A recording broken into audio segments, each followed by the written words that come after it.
বল এখন কত কথা বলবি, এখন শুনি তোদের কথা। বল বল, চুপ হয়ে গেলি কেন? এতক্ষণ কিচি কিচি কিচি কিচি তেমন থাকতে দিচ্ছিল না, টিভিও চালিয়েছিলাম, টিভিও শুনতে দিচ্ছিল না ঠিক করে। হ্যাঁ, যেই আমি এখন ক্যামেরাটা ধরলাম, এখন ব্যাস কথা বলা বন্ধ। এই যে নিচে দুটো দুটোই কথা বলে, আর উপরের দুটোর মধ্যে হোয়াইটটা এটা বেশি কথা বলে। হ্যাঁ, আর কই গেল গ্রিনটা? ওকে দেখা যাচ্ছে না তো। আরেকটা কোথায়? কোথায় গেলি রে? বেরো। হ্যাঁ, এই যে একটু চুপচাপ শান্তশিষ্ট, কিন্তু সাদাটা বেশি কথা বলে, ওই জমিয়ে রাখে আর কি। তো এই হচ্ছে ওদের কথা বলা।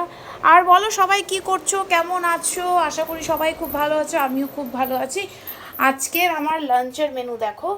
এখানে আমি বানিয়ে, এখন মোটামুটি গরম পড়ে গেছে ব্যাঙ্গালোরে, তো একটুখানি হালকা করে খাবার বানাতে হচ্ছে। এখানে আমি বানিয়েছি লাউ দিয়ে অহরের ডাল। এটার মধ্যে শুকনো লঙ্কা, তেজপাতা আর রসুন ফোড়ন দিয়ে বানিয়েছি।